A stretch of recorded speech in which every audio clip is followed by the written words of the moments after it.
नमस्कार। आज हम बात करने वाले हैं भारतीय शेयर बाजार से जुड़े एक बहुत ही कह सकते हैं गंभीर आरोप के बारे में। सवाल ये है कि क्या छोटे निवेशकों यानी रिटेल इन्वेस्टर्स को जानबूझकर एक जाल में फंसाया जा रहा है? तो कहानी शुरू होती है इस एक बहुत ही चौंकाने वाले दावे से। देखिए, सोर्स का ये कहना है कि इंडिया में जो शेयर की कीमतें ऊपर नीचे होती है ना, वो असली फैक्टर्स की वजह से नहीं, बल्कि ये सब एक सोची समझी प्लान की हुई घटनाएं होती हैं। और मकसद रिटेल निवेशकों को फंसाना। तो चलिए जरा इस दावे की गहराई में उतरते हैं। तो आखिर ये जाल है क्या? मतलब आरोप क्या है? आरोप ये है कि मार्केट में एक पूरा सिस्टम काम कर रहा है और इसका सीधा निशाना कौन है? आम निवेशक, रिटेल इन्वेस्टर्स। और मकसद बहुत साफ है, उनकी मेहनत की कमाई पर अपना फायदा बनाना। और ऐसा नहीं है कि ये हेर फेर बस कभी कभार हो जाता है। सोर्स के मुताबिक इसकी एक पूरी कह सकते हैं कि एक प्लेबुक है, एक पैटर्न है जो बार बार दोहराया जाता है। तो क्या है ये 5 स्टेप वाला जाल? चलिए देखते हैं। सबसे पहले स्टेप 1, माहौल बनाया जाता है। पॉजिटिव न्यूज़ फैलाई जाती है ताकि शेयर का प्राइस ऊपर जाए। फिर आता है स्टेप 2, जब कीमत अपने पीक पर होती है तो कंपनी के अंदर के लोग मतलब इनसाइडर्स अपनी होल्डिंग्स बेचकर निकल जाते हैं। इसके ठीक बाद स्टेप 3, अचानक कोई बुरी खबर मार्केट में आती है और इससे क्या होता है? स्टेप 4, रिटेल इन्वेस्टर्स में पैनिक मच जाता है। वो घबराकर अपने शेयर बेचने लगते हैं और धड़ाम से प्राइस क्रैश हो जाता है। और आखिर में स्टेप 5, जब सब कुछ शांत हो जाता है, अच्छी खबर आती है, तो वही इनसाइडर्स कम दाम पर शेयर वापस खरीद लेते हैं। ये एक पूरा साइकिल है जो सिर्फ और सिर्फ आम निवेशक के डर पर चलता है। अब ये सब सुनने में शायद सिर्फ एक थ्योरी लगे, लेकिन इस कथित प्लेबुक को एक्शन में देखने के लिए सोर्स हमें एक बहुत ही हाल के केस की तरफ ले जाता है, पॉलीकैब का क्रैश। जरा टाइमलाइन पर नजर डालिए, देखिए कि सब कितनी तेजी से हुआ। दिसंबर 2023 में इनकम टैक्स डिपार्टमेंट की रेड पड़ती है। फिर जनवरी 2024 में टैक्स चोरी के बड़े आरोप लगते हैं और फिर 11 जनवरी को सिर्फ एक दिन में स्टॉक मार्केट में जैसे भूचाल आ जाता है। और इस पूरे पैनिक की जड़ में थी ये एक रकम, 1,000 करोड़ रुपए। जी हाँ, अथॉरिटीज ने पॉलीकैब पर इतनी बड़ी रकम की अनअकाउंटेड सेल्स यानी कि बेहिसाब बिक्री का आरोप लगाया।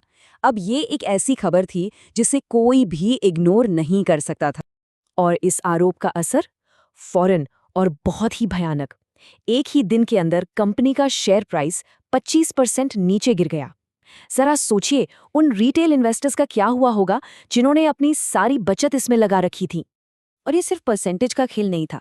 असल में कुछ ही घंटों के अंदर इन्वेस्टर्स के 15,000 करोड़ रुपए बस हवा हो गए। ये एक बहुत बहुत बड़ा फाइनेंशियल शॉक था।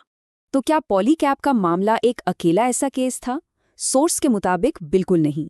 चलिए अब एक और बड़े नाम इंडिगो एयरलाइंस के मामले पर नजर डालते हैं, जहां एक बिल्कुल अलग तरह की अव्यवस्था देखने को मिली। इंडिगो की कहानी में भी टाइमिंग का खेल बहुत ही इंटरेस्टिंग है। देखिए, पहले कंपनी के को-फाउंडर एक बहुत बड़ा स्टेक बेचते हैं। उसके फौरन बाद पायलट्स के लिए नए सेफ्टी रूल्स लागू होते हैं और फिर अचानक हजारों की तादाद में फ्लाइट्स कैंसिल हो जाती हैं, जिससे पूरे देश में अफरा तफरी मच जाती है।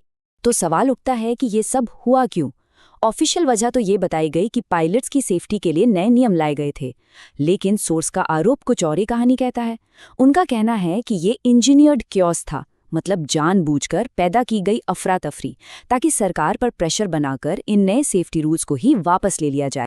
और इस कथित केओस का असर जमीन पर बहुत भयानक था।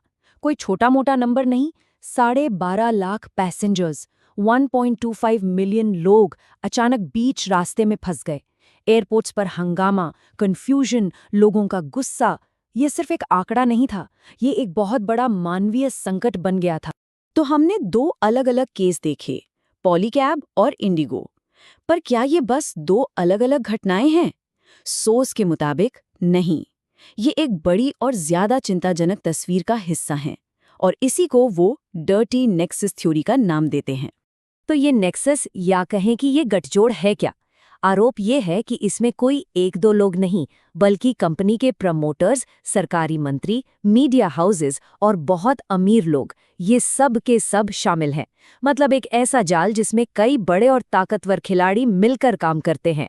तो फिर सोर्स का फाइनल टेक क्या है? उनका निष्कर्ष क्या है? बहुत साफ शब्दों में, ये सब जो हो रहा है ये कोई इत्तेफाक नहीं है, ये एक प्लान की हुई मैनिपुलेशन है, एक सोची समझी साजिश जिसे बहुत ही ऑर्गेनाइज्ड तरीके से अंजाम दिया जा रहा है। तो आखिर में हम उसी सवाल पर वापस आ जाते हैं, क्या ये जो हमने देखा ये सिर्फ कुछ कंपनियों के अपने अपने क्राइसिस थे जिनका एक दूसरे से कोई लेना देना नहीं, या फिर ये एक बड़े और बहुत गहरे मैनिपुलेशन का पैटर्न है जैसा कि सोर्स दावा कर रहा है? ये एक ऐसा सवाल है जो वाकई भारतीय शेयर बाजार के पूरे भरोसे पर एक बड़ा सवालिया निशान लगाता है।